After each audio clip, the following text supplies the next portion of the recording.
সালিশি করছো ওই মেয়ের হয়ে, এরপর তুমি বুঝতে পারছো কি হবে? বৌঠান এতটা সিরিয়াসলি কেন নিচ্ছ? মাথা ঠান্ডা করো। মাথা ঠান্ডা কর, তুমি বুঝতে পারছো এরপর কি হবে? মা কেন এরকম বলছো?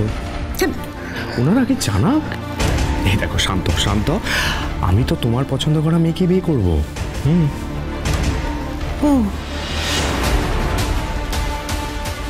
আর আমি যে এক্ষুনি বললাম যে এই মেয়ের সঙ্গে তোমার বিয়ে হবে না।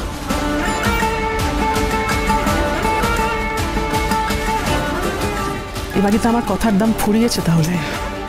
বেশ মা, বৌঠান বৌঠান শোনো, আরে মাথাটা ঠান্ডা করো, তুমি কেন বিষয়টা বড়দা ভাই দিলি তো, হেড অফিস তো পুরো চটে গেছে। গুরুজন হয় না। ও বাবা, আমি কি বলছি, দিদির কিন্তু প্রেশারটা বেড়ে যাবে।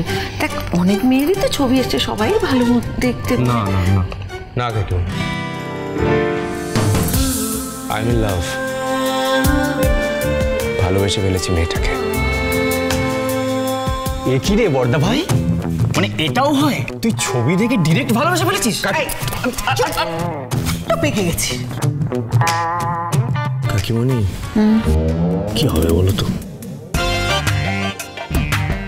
মানে হবে, সার্থক হবে বলছো? তোরা কেউ বড় হবে না।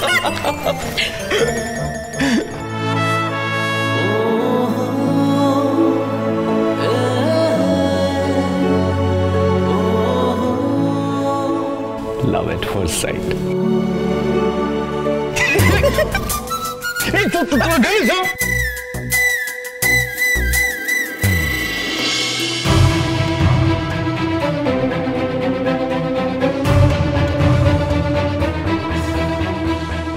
আচ্ছা মামা, বলছি আদিত্যর কোনো বিপদ হলো না তো? মানে দেখো ও তো বললো যে আমাকে ফোন করছে, আমার সাথে আর কোনো যোগাযোগ করলো না। মানে আমি বলি কি, তুই এরকম খারাপ কিছু ভাবিস না, হয়তো করতে পারছে না, করবে, না হলে না হলে কিছু হতে পারে না মামা, তুমি বুঝতে পারছো না? আমার লাভ এট ফার্স্ট সাইট, এমনটা হতে পারে না। আচ্ছা বেশ, তোর কত ভালো ভালো সম্বন্ধ আসছে বলতো, আর ওই ছেলে যদি যোগাযোগ না করে তাহলে? পাপা তোমাদের কোথাও ভুল হচ্ছে, আদিত্য এরকম ছেলেই নয়। আর যদি সত্যি এরকম হয় তাহলে আমিও কথা দিচ্ছি, তোমরা যে ছেলেকে প্রথম দেখবে বা যার নাম আমি প্রথম শুনবো, আমি তাকেই বিয়ে করব। বাবা কথা দিয়ে কথা রাখে না, এমন তো হয় না। আরে বাবা পুলিশের চাকরি ভেবে গেছে এক, হয়েছে আর এক। অন্যদিন হলে অসুবিধা হতো না, কিন্তু আজকের দিনটা তো আলাদা। আরে কিছু চিন্তা আমার মাথাটা খারাপ হয়ে যাবে। তোমার কি চিন্তা হচ্ছে না পিসি? হ্যাঁ হচ্ছে, কিন্তু আমার না তোমাকে নিয়ে চিন্তা হচ্ছে বেশি দিদিমণি।